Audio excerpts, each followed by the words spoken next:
How's it going, guys? Chris back here again with some more Historic Brawl. Today, we're doing Lotho, Corrupt Sheriff. He is a treasure-based commander. Whenever an opponent casts a second spell, you make a treasure. Cool stuff. And we're trying to win with, God, what is he called?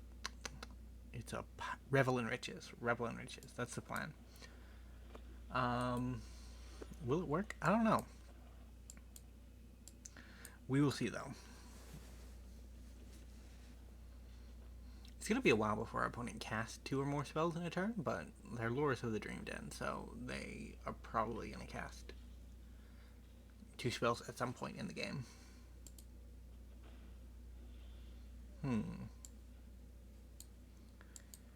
I think I'm actually going to shock myself for 3 here, which is painful because I misordered my lands to make this happen. See if we can deny a card draw. Fair enough. Take action because we're going to ramp up to 4 anyways. And that way, if we draw a way to untap this land, or we just draw an untapped land, we can set up for a successful Sunfall coming up. That's my plan anyways. I don't know how well it would work. But I built this deck a while ago, thinking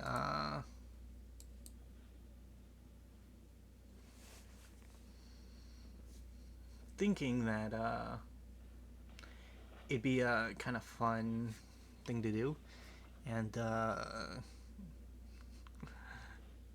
building I live in, the roof kind of caved in the apartment above, which was it didn't affect me very much, except for the occasional water drain, because it was right during a rainstorm that it happened.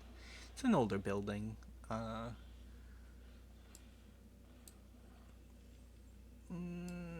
do want me to get down a Monodrak. Monodrak is cool and will help us with our endeavors. And if our opponent goes to remove one, we can always preemptively sack artifacts instead of creatures. Yeah, but maintenance took a day to get everything patched up. And as a result, I did not record yesterday. So I have 2 decks from yesterday that I want to see how well they work out, test out. This one I was fairly confident in, so because I did do some playtesting with it. But I still need to playtest some others to actually get caught back up. Either way, that's boring behind the scenes stuff. We're here for a treasure boy.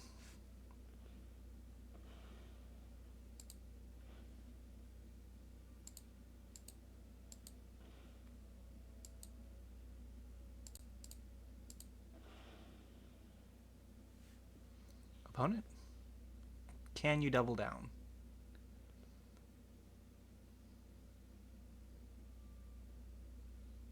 Monodrak is artifact or commander. He's got the Panharmonicon wordings attached to it.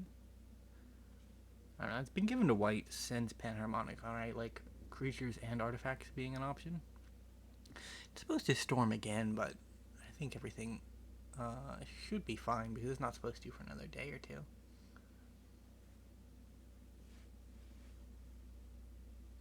Our opponent is being sad, I think, about their punt.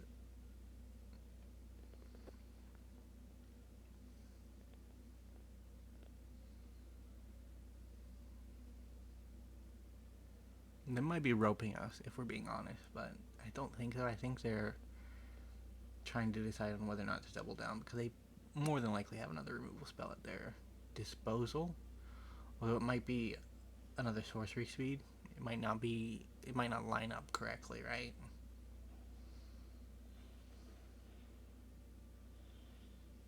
They might just have left, honestly.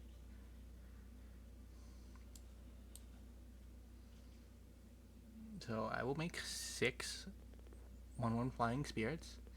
Yeah, I think they just left, which is sad, man. Very sad stuff.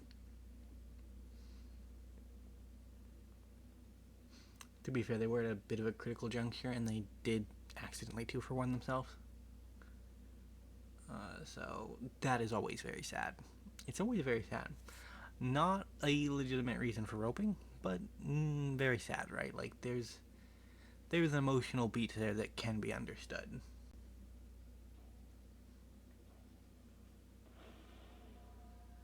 Hmm.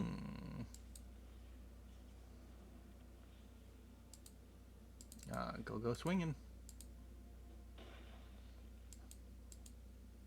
We went with the Angel Requiem just in case they actually figure out a way to stop Monodrac, which I'm doubtful at this point. I'm not sure I have an opponent at the moment.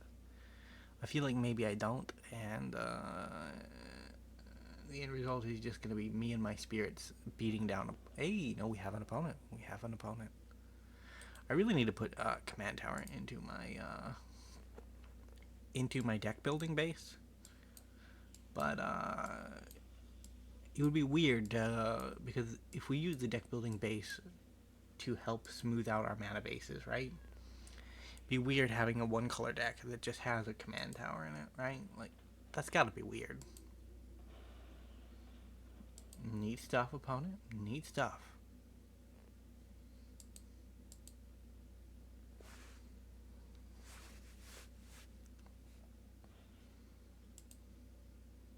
Are they gonna sack a creature? They could.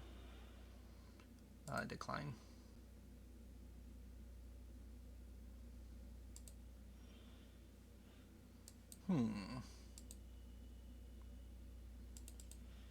We're just going max aggro.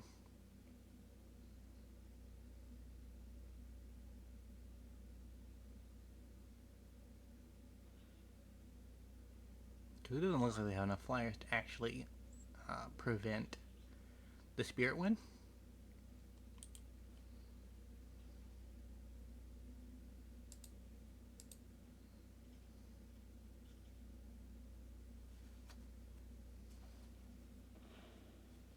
Drawing card doesn't make sense.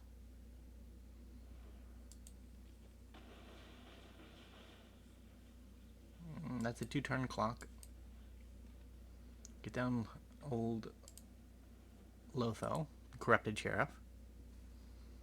I'd like to make some treasures if possible, opponent. And you have the Lures of the Dream Den to make it happen. Okay, that's going to gain some life. It means our clock is not as fast as we would like it to be. Resolve.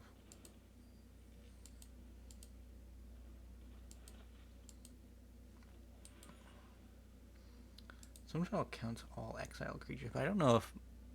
Because tokens do go to the graveyard when they die. So I would assume they also go to the exile zone. So I would assume it would incubate with our tokens in mind.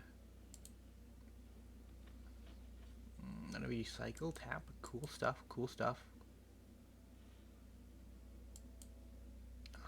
I mean, he was gonna die in the attack anyway, so...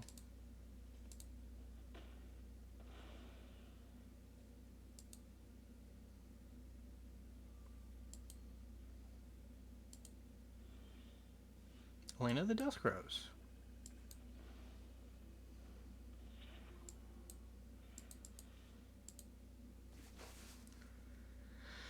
So whenever another creature dies, Elena gets a counter, and then whenever her counters get removed because she dies, we get to make a bunch of 1/1 vampires with lifelink. Our opponent is up from last turn by 2 life. But our army is bigger than last turn, so we might actually be able to make some substantial headway. Neat stuff, opponent.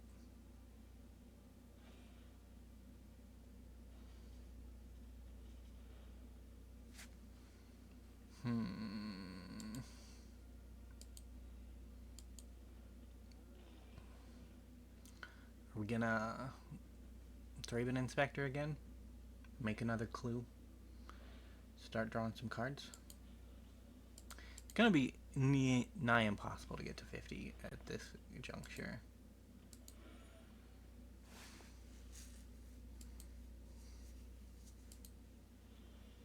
I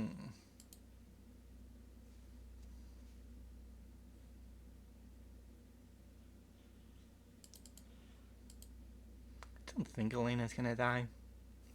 Lotho might bite the dust again, but I think we're just gonna Bruna for Requiem Angel.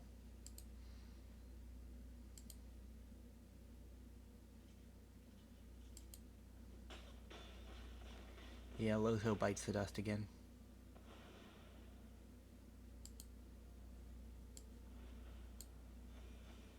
And then we'll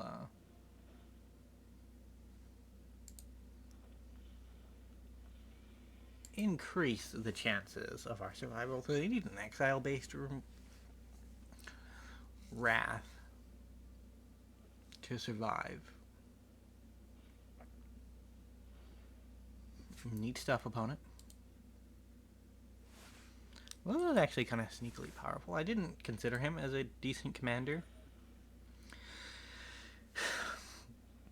when the set came out because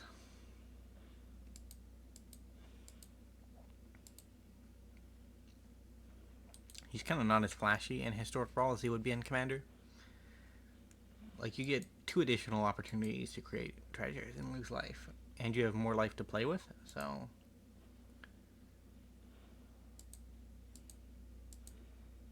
Neat stuff, opponent. Neat stuff.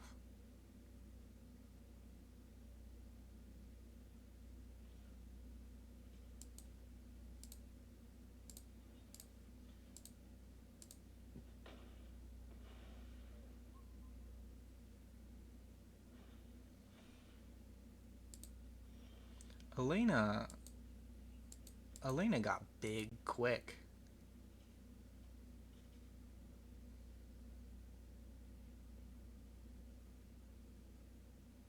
She's a very powerful commander. Or card, I suppose. She's not our commander. I kind of wish she was. She's cool like that, bro. Back down to 4. And we'll get down to Lotho. Play a land, pass a turn.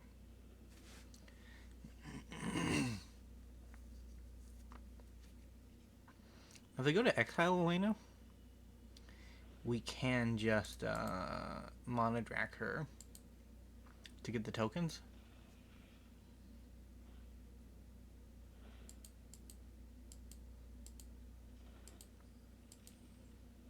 So our opponent has an interesting idea. I think they're like a Loris Storm deck. I mean, that's what we've basically seen at the moment, right? Like, they cast a bunch of spells, they find their Aetherflux Reservoir, they get to 50.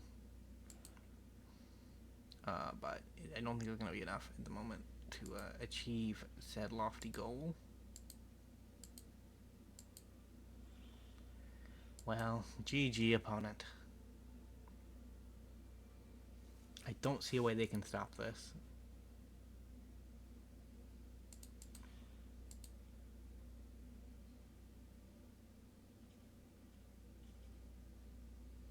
They go up to 13, but they're taking 17 damage. So they should be at -4.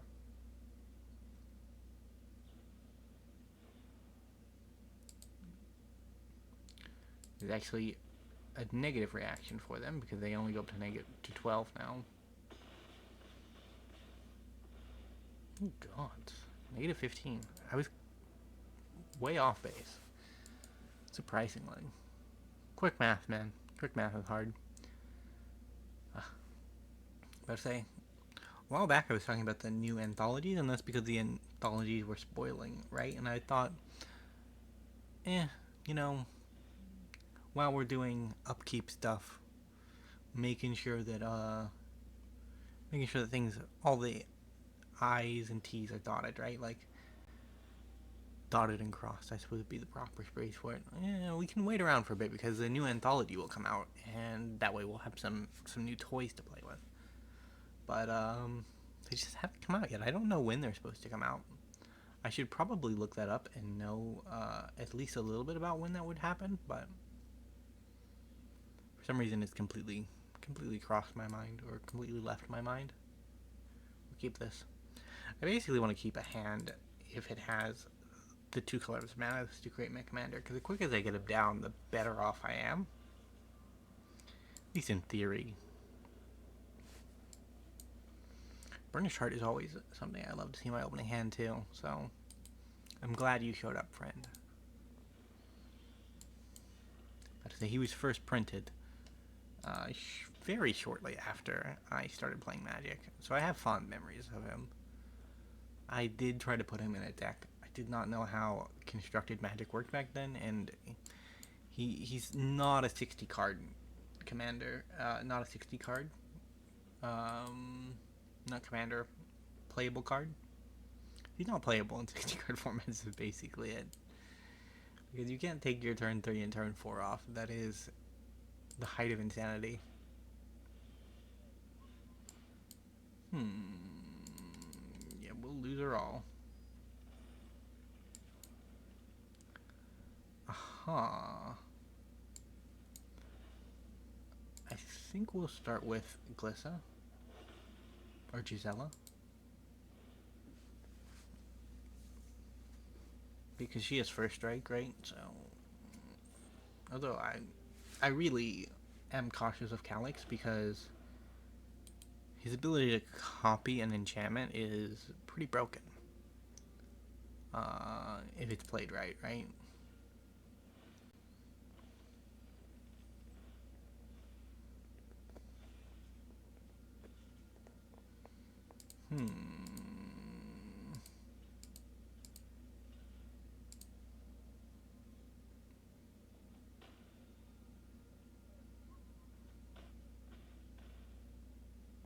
Sure.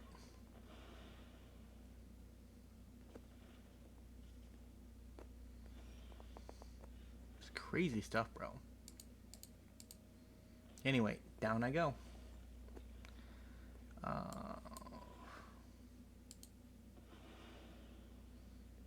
Ancient Gold Dragon. That's gotta draw out a removal spell.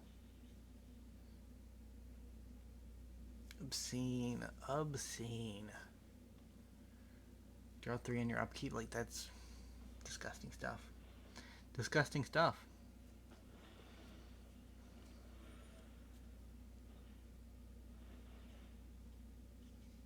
I might die to my own Lotho. Yeah, I might die to my own Lotho. Or my Black Marker connections. Like, one of the two will probably kill me at this rate.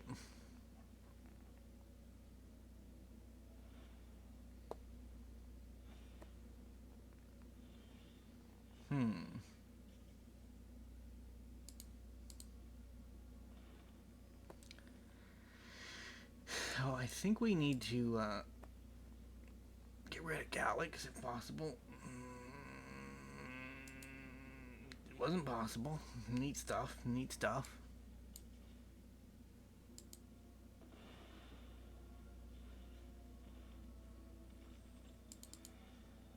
Oh, we just dead. That's GG. GG no re.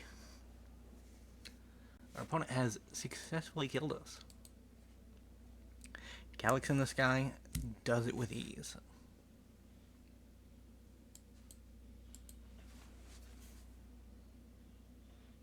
I haven't even looked at my quest yet. But yesterday I got on for like an hour because I was like, I should probably do my quests, figure out what they are. And I just spent like an hour and a half tinkering around with a Tom Bombadil deck instead. Which is a bit of a problem for me. Like, there are days when I open up MTGA and I fully intend to play Magic the Gathering, but instead I end up just messing around with decks, being like, this was fun, but you know, like, maybe if we tweak this, and then there's the dreaded season where the combos come into mind, and it's like, yes, this is a cool commander, but what if I made a 7-card combo around it, and somehow in Magical Christmas Land managed to pull off said 7-card combo? It's possible, man. It is possible. The Bombadil one It's a combo deck built around Bombadil and Vorinclex and Vile Duplication. Basically, if you have Tom Bombadil on the battlefield and a Vorinclex, and you Vile Duplication a Vorinclex, what I believe will happen is that you get infinite Tom Bombadil triggers. Because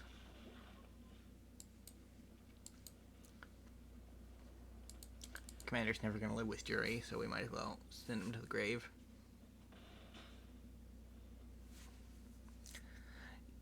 Yeah, because the first one will double the amount of lore counters it enters with, which will go up to 2. And then if you have another Vorinclex, that'll double those 2 counters to 4. Now, as long as... that one?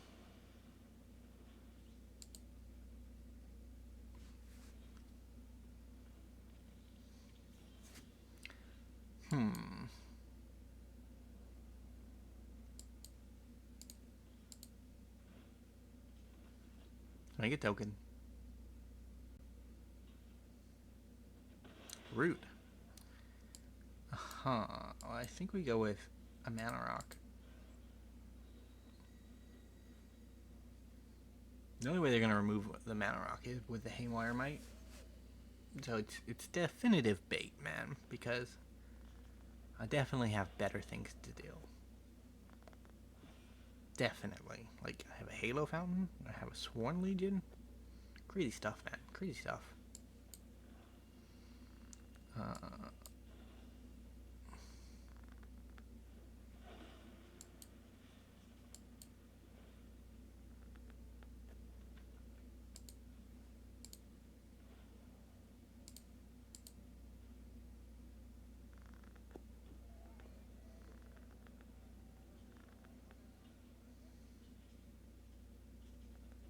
Death Touch. That was a very bad combat. I probably shouldn't have charged in headlong like that. And we're setting up for the farewell anyways, so we might as well.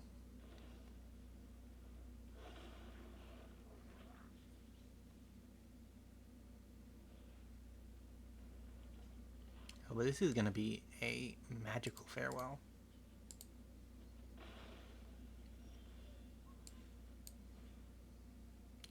Creatures, graveyards.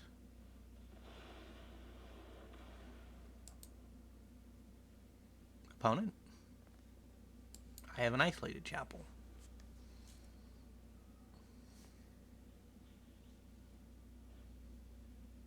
You have a speaker. A loam speaker.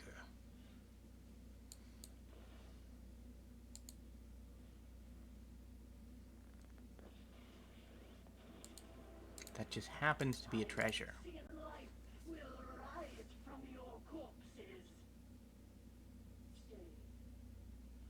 6 mana. It's a pretty good opponent. I wouldn't knock it. I wouldn't knock it. You have a Slimefoot and Squee. It's also cool. Also happens to be a treasure.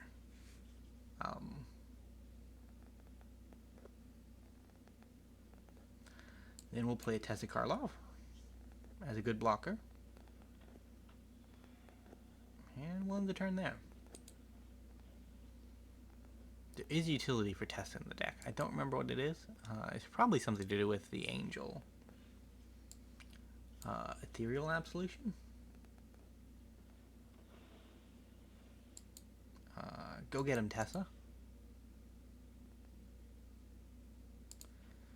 Go untap yourself.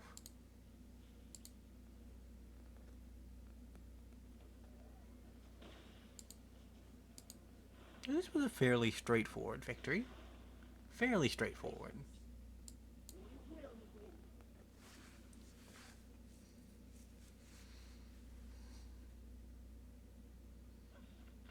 GG. Well, if you enjoyed our Lotho Corrupt Sheriff games, remember to leave a like, subscribe to the channel, and I will see you in the next episode. Bye for now.